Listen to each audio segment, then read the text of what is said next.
कहानी की शुरुआत होती है एक स्कूल से, जहां बच्चे आराम से बैठकर लंच खा रहे थे। चारों तरफ हंसी मजाक और खुशी का माहौल था।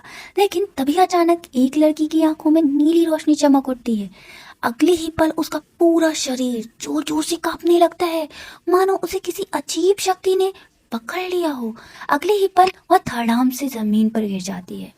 और जब टीचर्स ने उसके पास आकर देखा तो पता चलता है उसकी मौत हो चुकी है। किसी को समझ में नहीं आ रहा था कि आखिर उसके साथ हुआ क्या। जल्द ही डॉक्टर ने टेस्ट करने के बाद तो पता लगाया कि यह एक वायरस है जो केवल बच्चों और टीनेजर्स को प्रभावित करता है।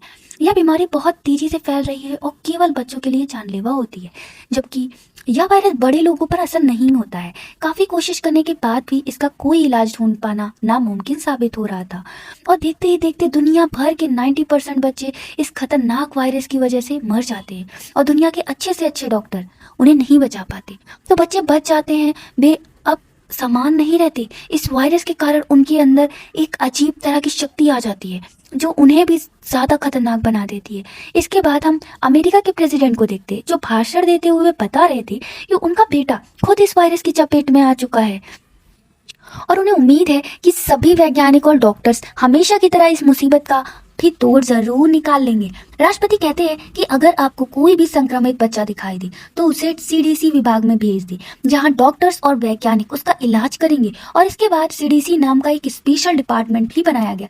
इसके बाद हम रूबी नाम की एक लड़की को देखते हैं। इस जानलेवा वायरस की चपेट में रूबी भी आ चुकी थी, लेकिन किसी को नहीं पता था। और आज उसका बर्थडे था, इसलिए उसके मॉम डैड उसका जन्मदिन मना रहे थे और उसे गिफ्ट भी देते हैं। लेकिन वे अपनी बेटी की बीमारी को लेकर बहुत परेशान थे कि कहीं इससे रूबी को कोई नुकसान ना हो जाए।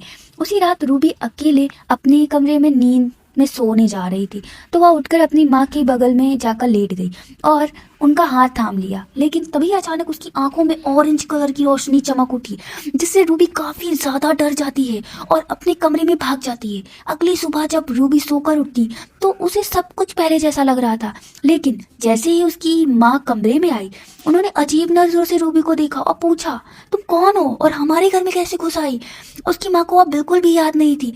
इस पर रूबी ने कहा, मैं तो आपकी बेटी हूँ, मुझे कैसे भूल सकती हैं आप? उसने अपनी माँ को बहुत समझाने की कोशिश की, उसे वह गिफ्ट भी दिखाया जो उन्होंने कल रात उसे दिया था, पर माँ को कुछ भी याद नहीं था। उसकी माँ को लगा कि यह शायद कोई बीमार बच्ची है जो पुलिस से छुप रही है। उसकी रूबी को स्टोर रूम में बंद कर देती है और फौरन सीडीसी की टीम को बुला लिया जाता है और अपनी ही बेटी को उनके हवाले कर देती है। रूबी रोती बिलखती रही, पर टीम वाले उसे पकड़कर एक बस में ले गए। बस के अंदर रूबी जैसे और भी बहुत सारे बच्चे थे जो उसी की तरह वायरस से बीमार थे और एक आध हाथ में बंदूक लिए खड़ा था, जैसे यह बच्चे कोई मुजरिम हो। जल्द ही बस सीडीसी के हेडक्वार्टर पहुंच जाती है, जहां कड़ी सुरक्षा थी। लाइन में खड़े एक लड़के ने जब कुछ सवाल पूछने की कोशिश की तो वहां मौजूद गार्ड्स ने उसे बेरहमी से मारने लगते हैं, जिसे देखकर रूबी सहम जाती है। इसके बाद सभी बच्चों को मेडिकल चेकअप के लिए डॉक्टर्स के पास ले जाते।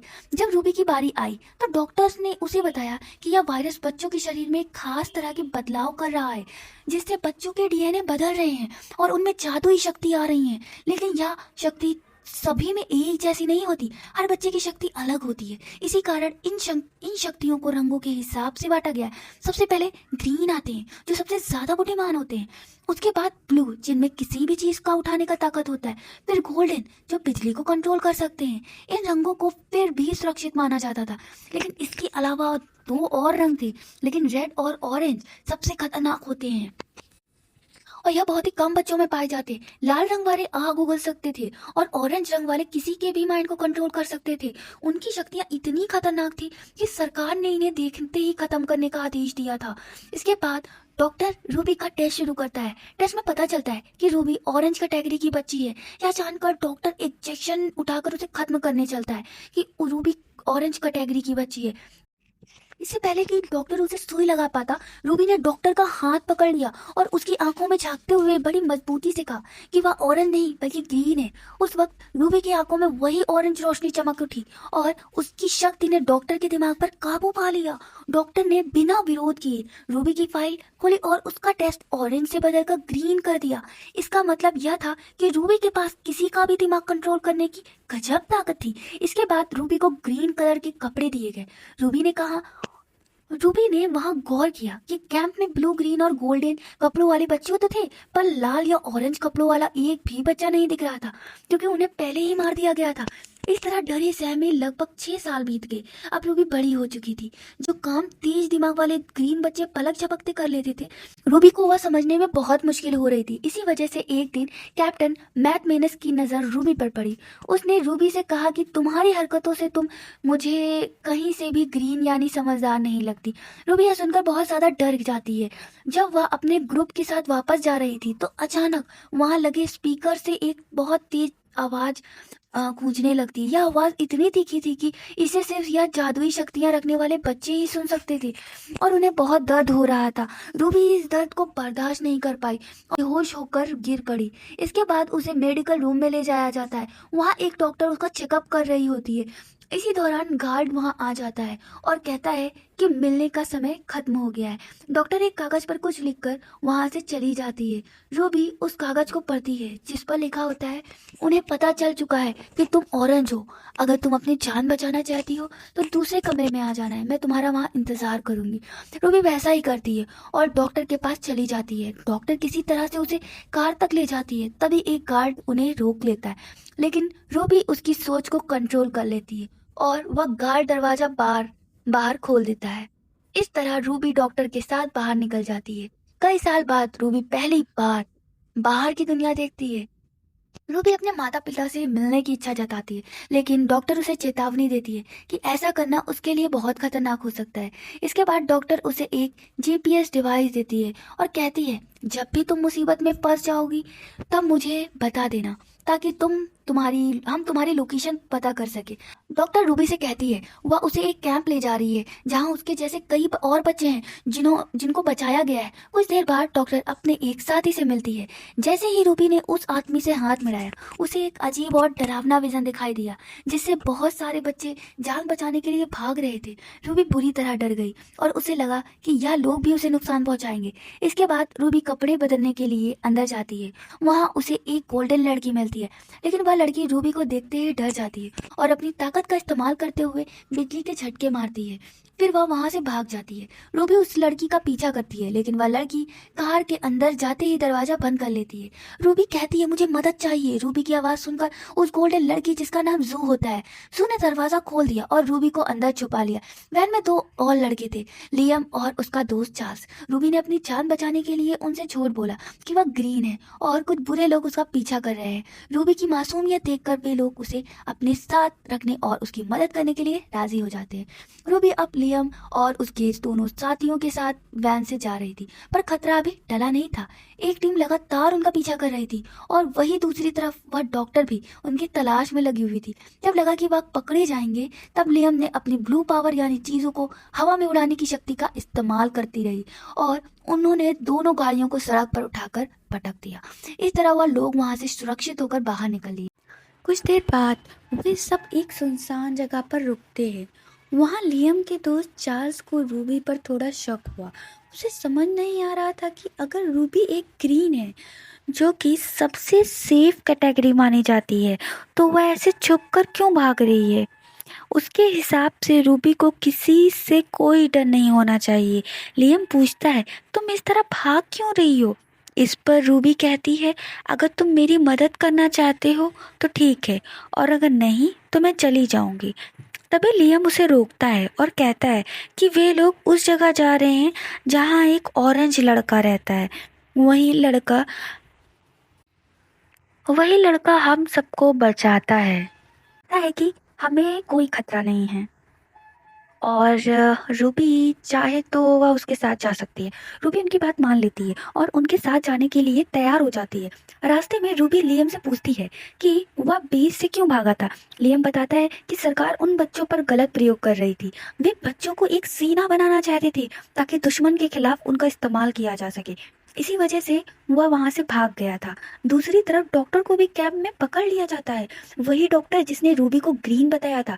तभी एक मास्क पहनी हुई लड़की आती है और उस डॉक्टर को खत्म कर देती है। उसी रात वैन में सोते हुए अनजाने में रूबी का हाथ लियम के हाथ से छू जाता है। हाथ टच होते ही रूबी को लियम की सारी पुरानी यादें दिखने लगती है। उसने कैसे नियम ने बेस से भागते वक्त कई बच्चों की जान बचाने की कोशिश की थी, लेकिन वह सबको नहीं बचा पाया था। अगली सुबह छोटी जू ने रूबी को एक सुंदर लाल ड्रेस दी, जिसे पहनकर रूबी बहुत खूबसूरत लग रही थी। वह सब फिर वह सब फिर से वैन में अपनी मंजिल की तरफ निकल पड़े और रास्ते में उन्होंने प्रेसिडेंट के बेटे का एक रेडियो संदेश सुना, जिसमें वह सब बच्चों को ठीक होने की उम्मीद दे रहा था। रेडियो पर प्रेसिडेंट का बेटा भाषण दे रहा था कि अगर वह ठीक हो सकता है तो बाकी बच्चे भी ठीक हो सकते हैं। कुछ देर बाद यह लोग सामान खरीदने के लिए एक मॉल में जाते हैं जो पूरी तरह से खाली था, और तभी अचानक कुछ और लड़कों ने उन पर हमला कर दिया। तभी वहां जू आती है और अपनी बिजली वाली ताकत का इस्तेमाल करके उन्हें रोक लेती है। असल में वह सभी लड़के भी बिल्कुल इनके जैसे थे और उनके पास भी जादुई शक्तियां थी। वे कहते हैं कि तुम लोग बेस से भागे हुए हो, इसलिए तुम पर ट्रैकर लगे होंगे। अगर तुम हमारे साथ रहे तो हम भी पकड़े जाएंगे। रात में वे लोग आपस में काफी देर तक बात करते। इसी दौरान लियम उनसे ऑरेंज लड़के के बारे में पूछती है। लियम कहता है कि उसने सुना है कि वह ऑरेंज लड़का हम जैसे बच्चों को बचाता है और उन्हें अपने साथ रखता है। वह कहता है कि वे लोग भी जाना चाहते थे और अगर पता हो तो उसका पता बता दे, लेकिन वे कहते हैं कि उस जगह का पता बहुत ही खुफिया है और उसे किसी को बताना मना है। लियम ने बहुत कोशिश की पर वह नहीं माने। रूबी उनमें से एक बच्चे के दिमाग को कंट्रोल कर लेती है। वह उन्हें उस जगह का पता बता देता है, लेकिन वह कोर्ट में होता है। लियम का दोस्त जो ग्रीन था और बहुत समझदार था, वह उस कोड को समझ लेते हैं और बहुत खुश हो जाते हैं। इसके बाद रूबी अपने माता पिता के घर के पास पहुंच जाती है। वह उनसे मिलने के लिए बहुत बेचैन होती है। अब वह फैसला करती है कि वह अपने माता पिता से मिलने जाएगी। वे लोग रूबी को उसके माता पिता के घर के पास छोड़ देते। रूबी वहां पहुंच तो जाती है, लेकिन उनसे मिल नहीं पाती क्योंकि उसे लगता है कि उसके माता पिता पहचान नहीं पाएंगे। यह सोचकर वह बहुत उदास हो जाती है और जोर जोर से रोने लगती है और वहां से आते समय अपने पापा का दिया हुआ गिफ्ट भी वहीं गिरा देती है और एक सुनसान जगह पर आ जाती है। लेकिन तभी वहां लियाम आता है और रूबी से कहता है कि यार तुमने यह क्यों गिरा दिया चीज। और वह रूबी से कहता है कि यह तुमने चीज क्यों गिरा दी वहां पे, और यह चीज है क्या। तभी रूबी इमोशनल हो जाती है और कहती है यह मेरे पापा की आखिरी निशानी है। यह देखकर मुझे कभी अकेलापन महसूस नहीं लगता। इस सीन पर पता चलता है यह दोनों एक दूसरे को पसंद करने लगते हैं। वह लियम के साथ वैन में बैठने वाली होती है। वह लियम के साथ वैन में बैठने वाली होती है। तभी एक लड़की वहां आ जाती है, वही लड़की जिसने वैन का पीछा किया होता है। वह उन्हें पकड़ने आती है, लेकिन रूबी उसका दिमाग कंट्रोल कर लेती है और उसे कहती है सीधे जंगल में चलती जाओ, चाहे तुम्हें भूख लगे या प्यास, तुम्हें रुकना नहीं है। यह देखकर रूबी के दोस्त हैरान रह जाते हैं। वे सोचने लगते हैं कि वह सब कैसे कर पा रही है। तभी उन्हें समझ नहीं आ रहा था कि रूबी के पास ऑरेंज पावर है। इसके बाद वैन में रूबी सो जाती है। लियम और चार्ल्स किसी को अपने साथ नहीं ले जाना चाहता था। आवाज सुनकर रूबी उठ जाती है और उनसे कहती है ठीक है मैं जा रही हूँ। लेकिन तभी चार्ल्स कहता है मैं वैन की बात कर रहा था। रूबी कहती है मुझे माफ करना, रूबी कहती है कि मुझे माफ करना, मैंने आप लोगों से झूठ बोला। क्या तुम लोग मुझसे डर रहे हो क्योंकि मैं ऑरेंज हूँ। इस पर लियम कहता है कि डरने जैसी कोई बात नहीं है। उसने रूबी को समझाया कि उसे अपनी शक्तियों से डरने की जरूरत नहीं है। रूबी ने इमोशनल होकर बताया कि उसे अपनी ताकतों से डर इसलिए लगता है क्योंकि वह ना चाहते हुए भी किसी की भी यादें मिटा सकती है या किसी को भी नुकसान पहुंचा सकती है। इसके बाद वह सब आगे बढ़ते और आखिरकार उस खुफिया ठिकाने पर पहुंच गए जहाँ स्लिप किड रहता था। वहां पहुंचते ही उन्हें पता चला कि स्लिप किड कोई और नहीं बल्कि अमेरिका के प्रेसिडेंट क्लेंसी का बेटा है। क्लेंसी ने बहुत प्यार से उन सबका स्वागत किया। उसने रूबी से कहा कि वह अकेला महसूस ना करे क्योंकि क्लेंसी खुद भी एक ऑरेंज है और वह रूबी का दर्द समझ सकता है। क्लेंसी ने रूबी से एक वादा किया कि वह उसे अपनी इन बेकाबू शक्तियों को कंट्रोल करना सिखाएगा ताकि वह किसी अनजाने को चोट ना पहुंचाए। रूबी उस कैंप में रहने लगी और क्लिंसी से ट्रेनिंग लेने लगी। क्लिंसी उसे सिखा रहा था कि कैसे अपनी दिमागी शक्ति से बिना किसी का हाथ पकड़े दूसरे के विचार को पढ़ा जा सकता है और उन्हें बदला जा सकता है। तब क्लिंसी उसके पास आया। एक दिन जब रूबी काफी उदास थी तो तब क्लिंसी उसके पास आया और हाथ पकड़ लिया। क्लिंसी ने अपनी पावर का इस्तेमाल करके रूबी की उन यादों को देख लिया जिन्हें रूबी दुनिया से छुपाना चाहती थी। उसे पता चला कि बचपन में उस रात रूबी ने अनजाने में अपनी माँ का हाथ पकड़ लिया था, जिसकी वजह से उसकी माँ के दिमाग से रूबी की हर एक याद मिट गई। रूबी के लिए यह बहुत बड़ा सदमा था कि उसकी अपनी माँ उसे पहचान क्यों नहीं पा रही है। क्लेन रूबी की इतनी बड़ी शक्ति को देखकर अंदर ही अंदर हैरान रह गया था, क्योंकि रूबी की पावर क्लेसी की सोच से कहीं ज्यादा पावरफुल थी। वह रूबी से कहता है कि उसे खुद नहीं पता था कि ऐसा भी किया जा सकता है। क्लेसी कहता है कि मेरे पास सारी ऑरेंज शक्ति नहीं है, कैसी तुम्हारे पास है। क्लेसी रूबी से कहता है क्या तुम मुझे सिखाओगी। वह आगे कहती है कि उसे खुद नहीं पता कि उसने यह सब कैसे कर लिया, इसी वजह से उसने अपने माता पिता को खो दिया। इसके बाद रूबी लियम से मिलना चाहती है, लेकिन लियम उससे नाराज होता है। वह कहता है मुझे पता है तुम दोनों के बीच क्या चल रहा है। रूबी कहती है कि ऐसा कुछ भी नहीं है। वह बताती है कि वे दोनों एक दूसरे के करीब भी नहीं आ सकते, क्योंकि उसे डर है कि कहीं वह गलती से दोबारा किसी की याद ना मिटा दे जो उसने अपने माता पिता के साथ किया था। वो झील के किनारे बैठा होता है और रूबी से कहता है कि उसे यहाँ भी बेस जैसा ही महसूस हो रहा है और उन्हें यहाँ सुरक्षित नहीं लगता। रूबी को धीरे धीरे एहसास हो रहा था कि इस कैंप में कुछ तो गड़बड़ है। दूसरी तरफ ऑरेंज लड़का अपने लैपटॉप पर किसी से बात कर रहा होता है, जिसमें लिखा हुआ होता है कि कितने ब्लू और कितने ऑरेंज बचे हैं। इसी दौरान रूबी वहां पहुंच जाती है। उसी उसे देखती है कि क्लेंसी लैपटॉप बंद कर देता है। इसी दौरान रूबी वहां पहुंच जाती, उसे देखते ही क्लेसी लैपटॉप बंद कर देता है। रूबी लैपटॉप इसलिए मांगती है ताकि उसका दोस्त अपने परिवार से संपर्क कर सके। तभी ही क्लेसी रूबी के सामने एक सौदा रखता है। वह कहता है कि अगर रूबी उसे यह सिखा दे कि लोगों के दिमाग को कंट्रोल कैसे करते हैं, उनकी यादें कैसे मिटाई जा सकती है, तो वह उसे लैपटॉप दे देगा। रूबी इस बात के लिए मान जाती है। रूबी उसे यह सब सिखाने लगती है। तभी वह आंखें खोलती है और देखती है कि क्लिंसी उसके साथ गलत हरकत कर रहा है। घूसा मारती है और वहां से भाग जाती है। बाहर आकर रूबी बहुत ज्यादा रोने लगती है। तभी लियम उसके पास आता है और पूछता है कि क्या हुआ। रूबी उसे सब कुछ बता देती है। यह सुनकर लियम बहुत गुस्से में आ जाता है। रूबी कहती है यह लड़ने का समय नहीं है। वह बताती है कि वे लोग यहाँ सुरक्षित नहीं है और उन्हें जल्दी से यहाँ से निकलना होगा। इसके बाद रूबी ने चुपके से क्लिंसी का लैपटॉप चेक किया और जो सच सामने आया उसे देखकर उसके पैरों तले जमीन खिसक गई। इयान कोई मसीहा नहीं था, वह असल में अपने पिता प्रेसिडेंट का ही वफादार था। उसका प्लान बहुत खतरनाक था। वह बच्चों की एक फौज तैयार करके उन्हें सरकार को सौंपना चाहता था ताकि उन पर राज किया जा सके। क्लिंसी ने ही उन गुंडों को पैसे दिए थे जो बच्चों को पकड़कर कैंप में लाते थे। रूबी समझ गई कि यह जगह बच्चों की आज़ादी के लिए नहीं बल्कि उन्हें गुलाम बनाने के लिए है। रात के समय में सभी कैंप से भागने की कोशिश करते हैं।